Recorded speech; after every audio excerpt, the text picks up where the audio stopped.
Hey everyone, and welcome to the HR Vision podcast. I'm your host, Ivo, and every week I'm going to have a conversation that matters about HR. This week I have with me again Daniel Reeder. What's up, Dan? How are you? Hey, buddy, I'm good. I'm glad to be back. Yes, you're back indeed. If you don't follow the podcast that often, Dan is here with us for the second time.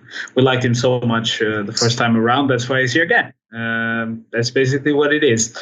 No, not really. The first time he was here was to discuss his experience as an HR tech consultant. But today we will discuss data, not in a very technical way, but more the high level importance of data in HR. And Dan was kind enough to say yes to the challenge. So, Dan, you ready? Yeah, just to check, am I the first two-time podcast guest? No, you are the third, second-time podcaster. Yes, the third. So you're in the top three. Okay. It's in the podium at least. Okay. Yeah, sorry for that, man. I should have checked this with you first. I'll come back the time and then we'll break the record. Yeah. All right. Okay. So let's just dive right into it. Why are we doing this about data? A big part of implementing a new HR system has a lot to do with data, setting up, integration, data checks, and all that jazz, right? So let's start with the basics. In your experience, what is an HR database? And what is the benefit of centralizing that data? Your HR database is, even if you don't understand techie IT speak, the chances are you've been using a database for a long time. HR is a very, very, very data-centric department. And it's effectively just a repository for the information that you store on employees.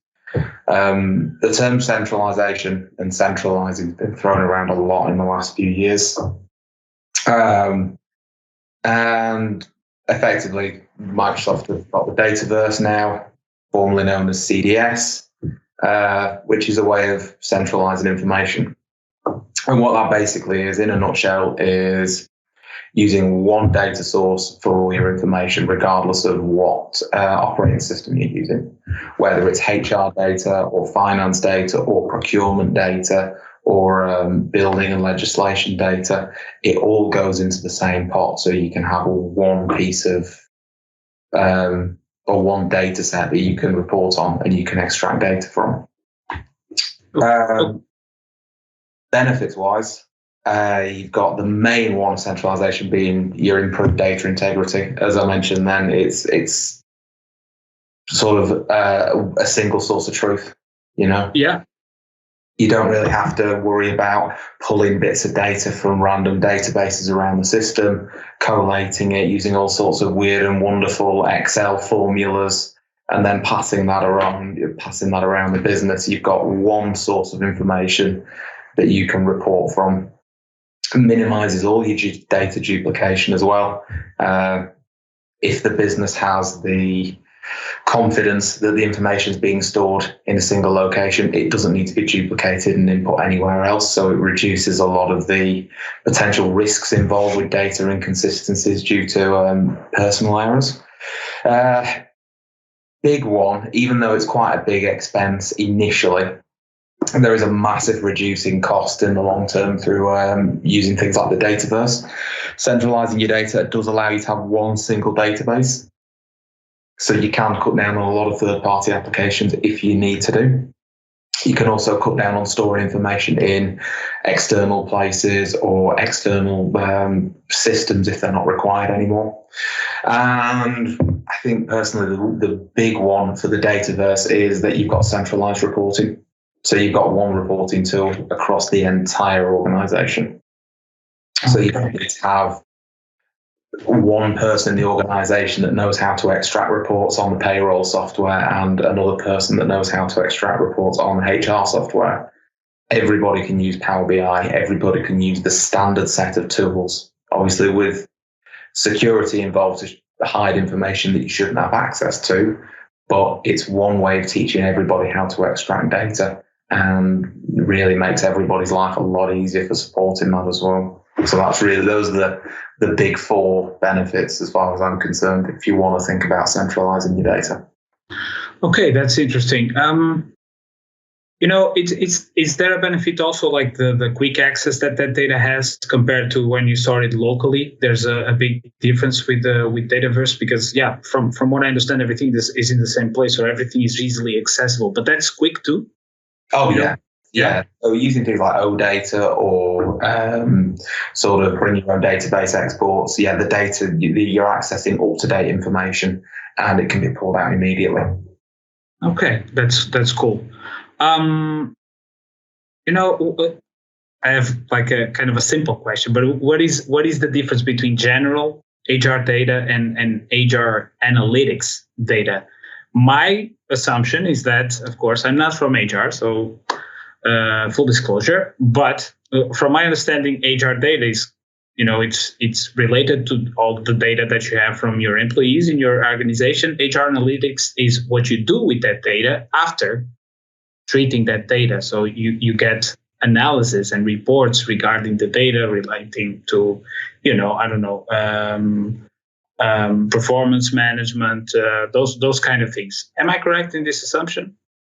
Yeah, I think that in its most basic sense, I'd separate it into the following, really. Like, HR data is exactly what it says on the tin. It's just data. It's information that's collected, and you can use that to answer a question. So it sort of provides you like a singular purpose.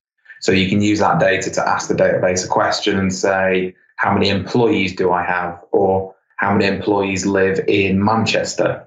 And it will give you that answer.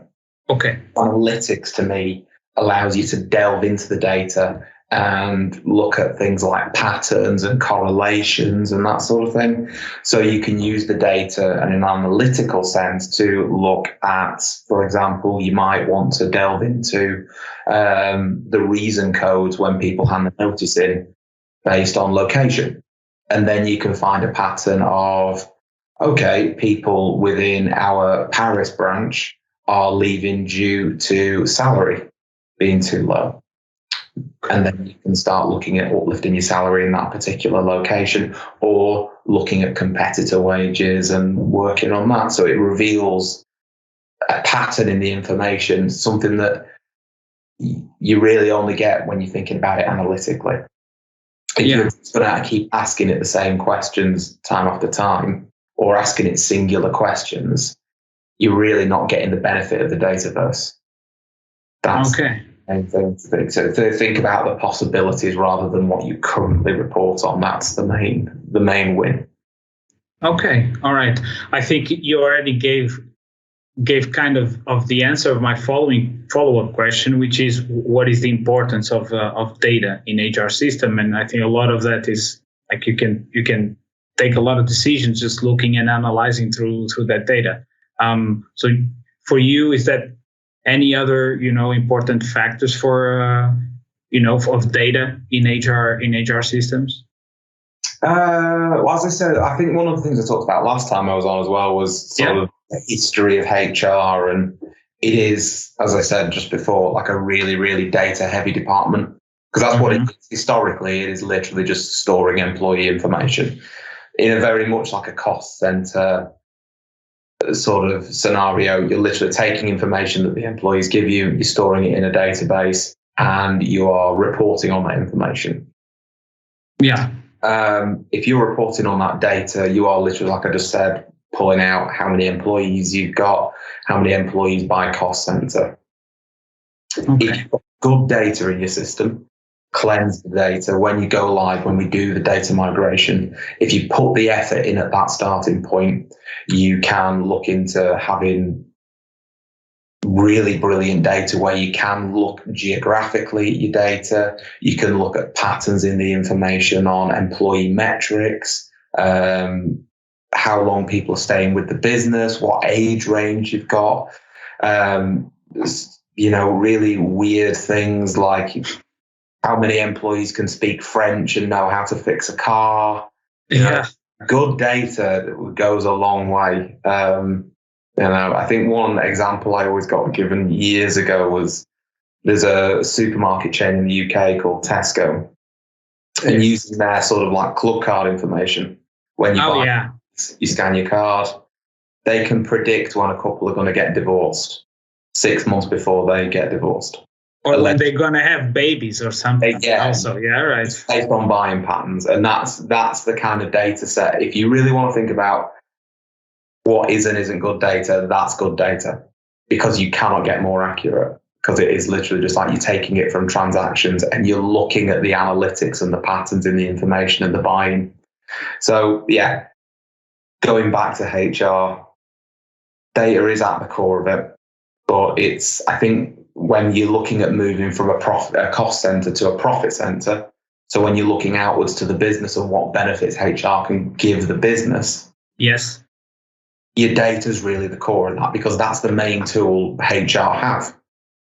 That's really it. It's if you can get the information off your employees, if you've got employees that are willing to give you the skill information and competency information and address information, that can be used to build up all sorts of benefits to the business, even outside of HR, Yeah, and support business decisions, right? You will have more data to support, like we should hire more of this or more of that because we are lacking the skills, and only the data and a good data can give you that, right? Yeah, really, that is exactly it. If you don't know how many employees you've got that know Power BI or that know how to fix a car, if you need that information, you haven't got it, or if you've got a platform where people can input that data themselves and it's easily reportable, i.e. it's all drop-down fields and it's information that you can easily sort and use, the sky's the limit, really. Yeah, and you said before this data is all stored, especially with Microsoft, with Dynamics, is all stored in the metaverse, so it's easily accessible. You can create reports and all that. So the system integrates that data and manages in a way that it's quick and accessible to you to create all kinds of reports that you want to, right? Now, my question is, from the side of the employee, for the employee experience, how can good data improve the working experience? Because we're talking like on a business level, but for the day-to-day user of the platform, the employees, the HR professionals, how can good data improve their working experience? From a HR point of view, I think one of the big wins that centralizing your data with something like the Dataverse does is it creates a better environment for doing things yourself. So historically, back in the days of SQL reporting, organizations were pretty limited to their reporting capabilities by the reporting team. I'm sure anybody listening that's dealt with a reporting team knows that they're all really, really busy people, and there's normally a really long waiting list to get that data prepared and built and scheduled. Whereas if you're centralizing, you can use things like Power BI. So you've got a single tool that you can train out to everyone in your department. Mm-hmm. And after a little bit of training, people can run their own reports. So if you need to prepare some information for the finance department or for the board of directors on whatever it may be, benefits, employee retention information, it's easy to access, and you can access absolutely up-to-date information. All right. So yeah, that's probably the biggest win. It really, really empowers a HR department and allows you to report on really more than one aspect of your data. You can incorporate different bits of information from different systems as well, just using the integration that's built in standard with the 365 platform. Yeah. From an employee point of view, I guess you've got a lot more visibility of your information that's more important than ever in this day and age. So using things like the employee self-service, you can add in reporting widgets in there that will show people things like their total reward statement, all information that's being stored on them by the company, any detailed benefit, payroll, HR, finance information, even things like vehicle leasing information, if that's stored somewhere. If you centralize it in the Dataverse, you can report it because you've got that primary key of the employee ID. That's the first thing that you get when you join a company. Before you do anything, you get given a personnel number. So that ID number could be carried to every single system, and it can all be reported on in the Dataverse. So you've got an easy way of showing a complete audit trail of everything you need.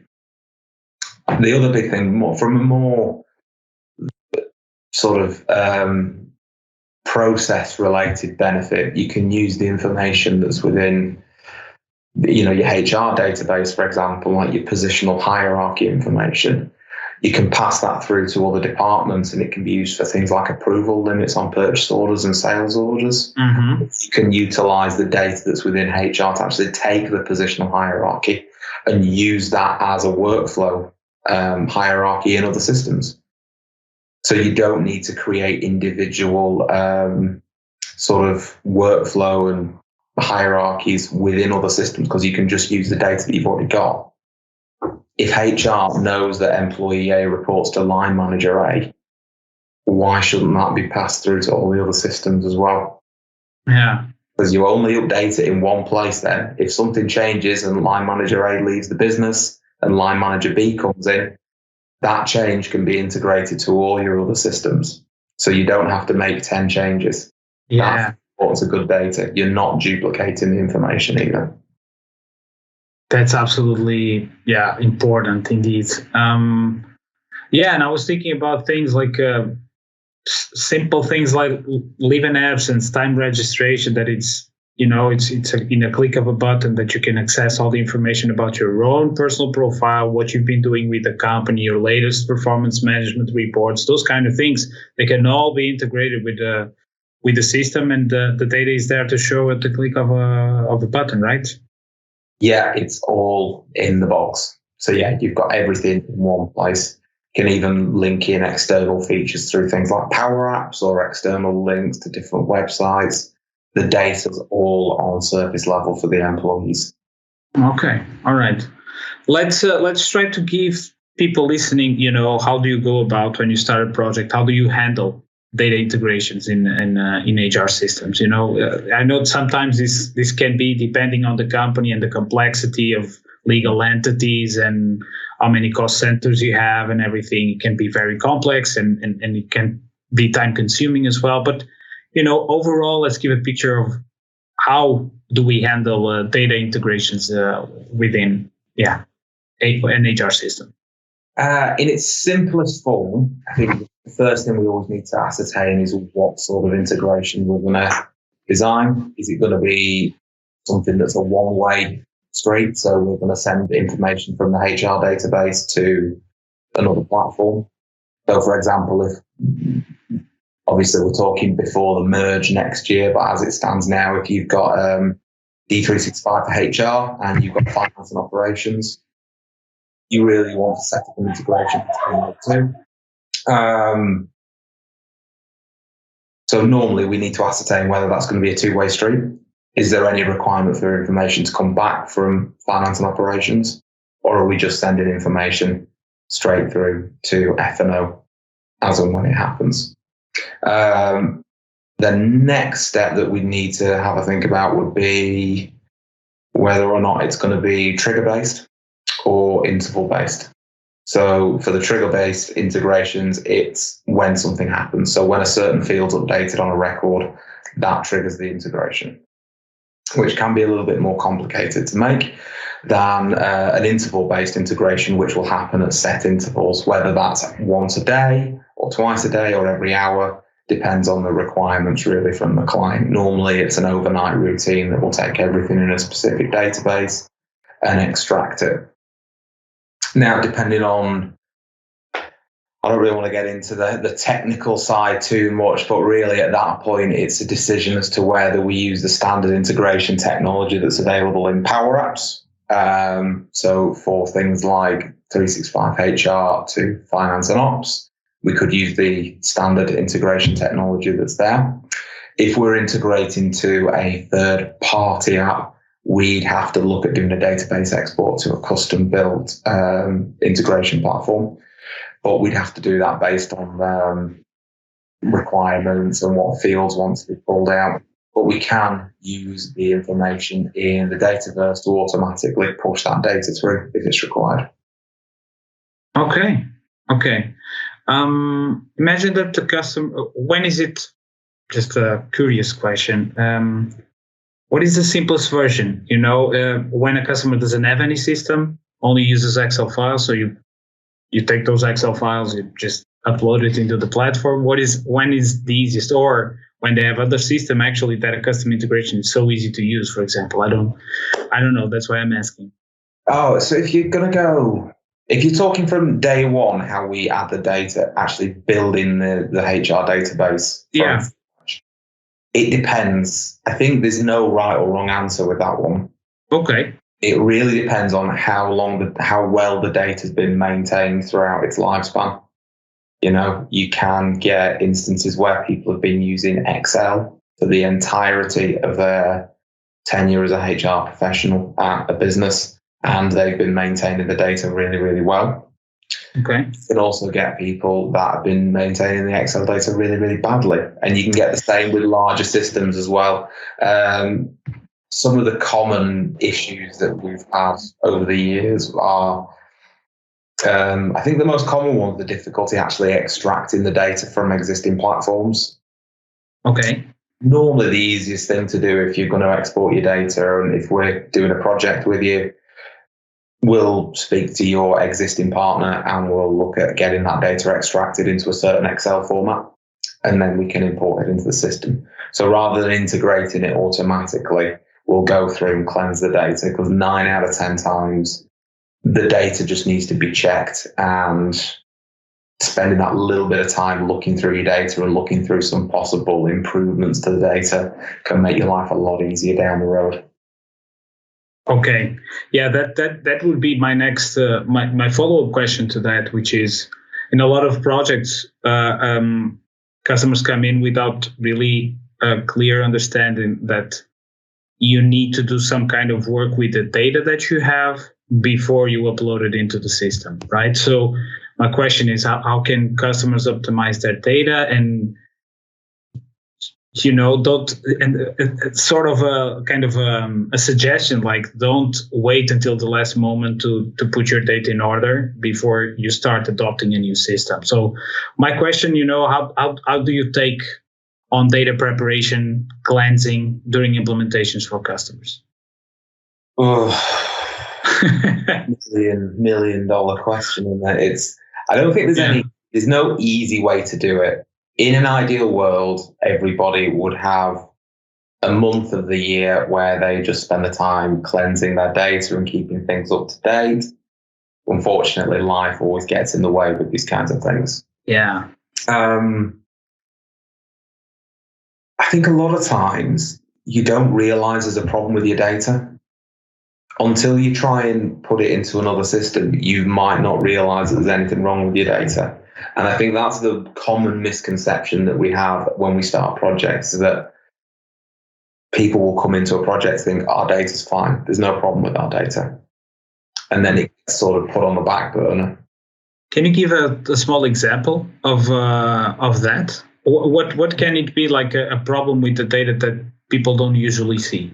It's normally formatting issues or duplicate in certain things like employee numbers or naming issues and things that you might not think you have a problem with, depending on how your system operates. Or it could be the way that your employees are linked with positions might not line up correctly with what we need. These are all things that you'll get problems with when we try and test the migration of the data. Okay. Yeah, so these kinds of things will normally get put into the background because there's normally more important things to be thinking about as far as an end user's concerned, which is, can this new system hold all our information? Can I do my job in this system? Yeah. And I get there's a lot to think about when you're actually starting a project like this, and that's why we have project managers and consultants and stuff like that. We're there to sort of guide you through the journey. Yeah. And it's always something that we spend a lot of time with, really reading the riot act to clients, really just kind of stressing that your data needs to get sorted now. I know it's really boring, but like it needs doing. I think, there's a lot of wins to be made in your data as well. Because if you're taking really dirty, badly managed data, we can probably put it into D365 without any issues, but it doesn't necessarily mean we should.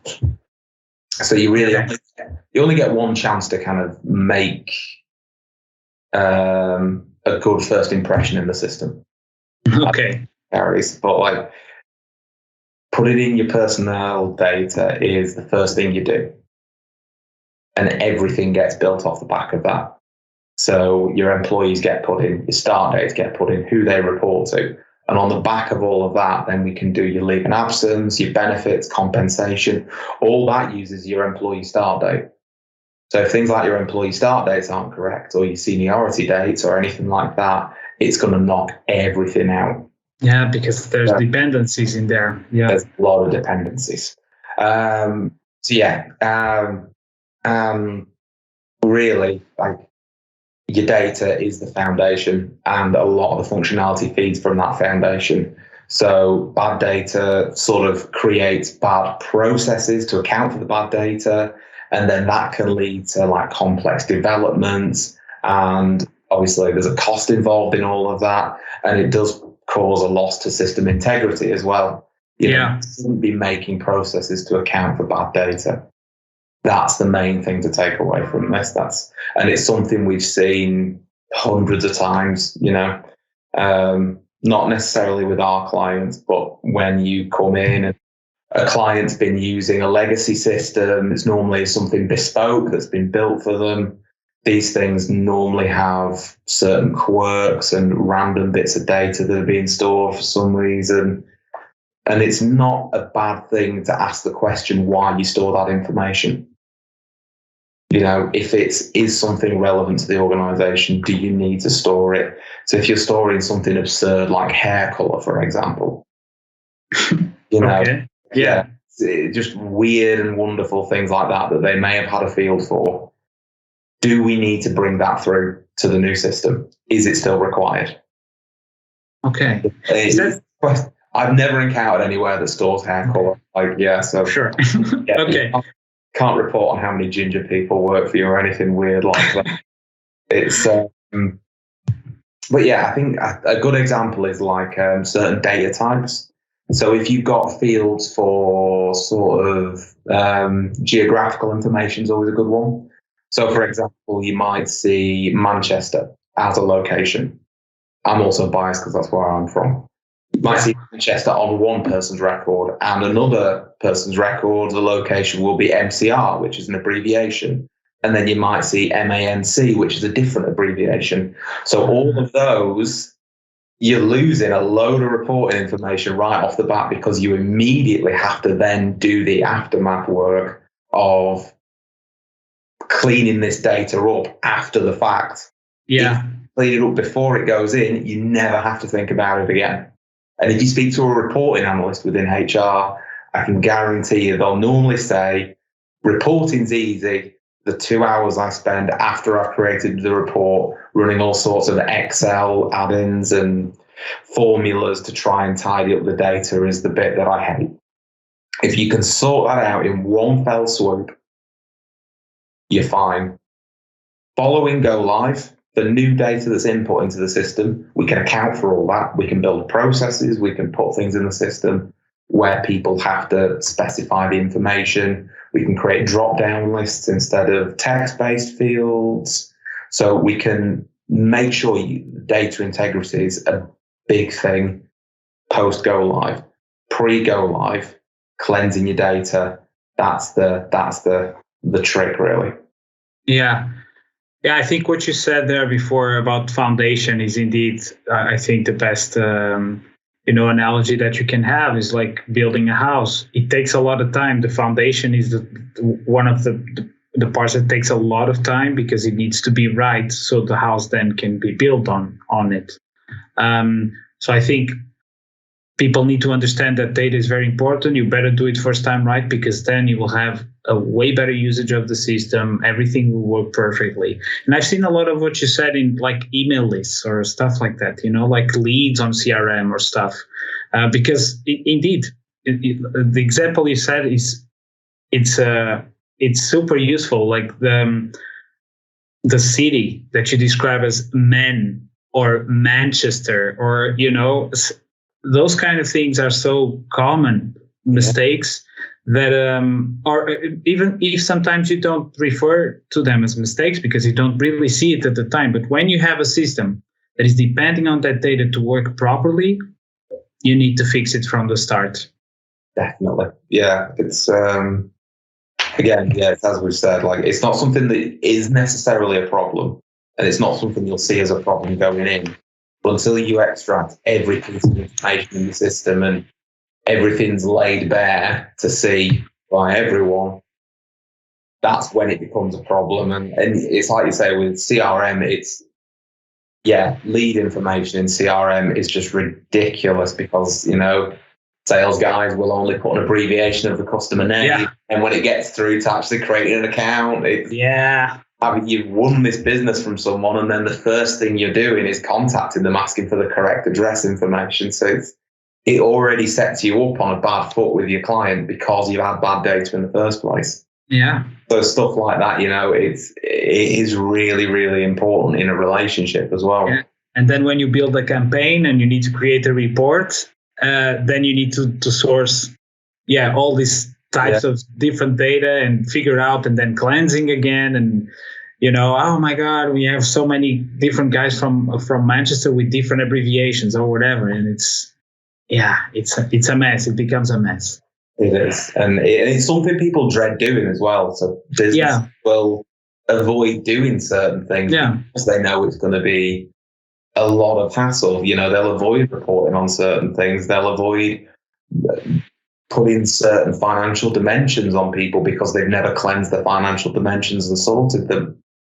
So we've seen places in the past where they don't have correct financial dimensions on anything, even outside of HR data, because it's too much of a job when you go live. But then before you know it, you're 3 years in and it becomes an impossibility to sort it out. Yeah. It's something it requires a lot of care and attention off the bat, and it will save your wallet and sanity a lot down the road. Like a lot of things in life, it's not fun to do, but you have to do it. I guess that's the point. Look, that's about all the questions I have for you. I just want to have, as usual, a last kind of challenge. If you want to give an advice for people listening regarding data in HR, what would you say? I don't know. I'm not going to say don't do drugs again like last time. Oh, okay. I feel like you were setting me up for that there. No, I think it went well. I think people appreciated the suggestion. Yeah. I think the drug use in the Dynamics community dropped through the floor because of that. Because of the podcast, yes. I don't know, really. I think it's very, very difficult to kind of give people advice on their data because, as I said, it's such a big job for people. And I think a lot of times you don't realize there's a problem until you get to do a project or like where you're implementing 365. That's the point when you get your data out. I guess my only advice for it would be trust the consultants on it, really, because we'll always say the first thing we'll always start saying when we start a project is talking about data. And just work with your consultants on it. There's a lot to be gained from getting the data right at square one. There's a lot to be gained from cleansing as much as you can, and really think about, do you need to, because there's nothing wrong with asking the question of, do you need to take this data over? Because you'll still have your legacy database.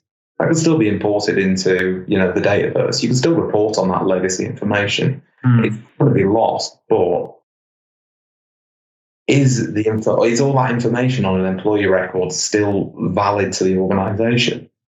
In 2021, do we still need to be reporting on employee hair color? No. So there's no point creating a field for it. There's no point extracting it. There's no point filtering it. Think about what's actually important to the running of the organization and what's actually important to HR being a profit center rather than a cost center. So when you look at information, is there a benefit to the employees and the business of us storing this information and reporting on it? I guess that's a big one. Yeah. Yeah, I think it's important also what you said regarding, when you go through through a move into another tool, to another HR system, you will have consultants that will help you guide through the process. So you're not alone in this, despite sometimes it might be a daunting task, but consultants are there also to support you, to guide you through, to understand what is important, to ask you that question. Are these fields useful for you? Should we just keep it on the legacy but not in the new system, and those kind of things? But from my side, if I may, I think what you said throughout the whole episode today is just take some time to look at your data frequently if you can. Cleansing is very important, and think of it, despite being time consuming task, is important to have it right, because it is the foundation of your HR home. Yeah, it really is. And it's, as you said, it is a daunting task. And it's not something it can feel like at the start of a project you're just given an obscene amount of data templates with examples on. And it is very, very daunting, but it's as you said, it's what we're here for, and the benefits of that little bit of extra work at the start of the project, and just questioning why the business does certain things, Using a system to hold data that's of no benefit to anyone doesn't benefit anyone, There you go. Thank you, Dan, once again. This was great. I hope you enjoyed it. I did. I think if I come back again, we'll have to talk about something different though. Yeah? Okay. Yeah. Do like a film review next time. A film review? Yeah. Why not? Maybe something related to HR. What do you think? We'll find something. Okay, let's do that. All right, then. Thank you so much for taking the time. We really appreciate. For everyone out there listening, take care, and we'll see you next time. Bye, guys.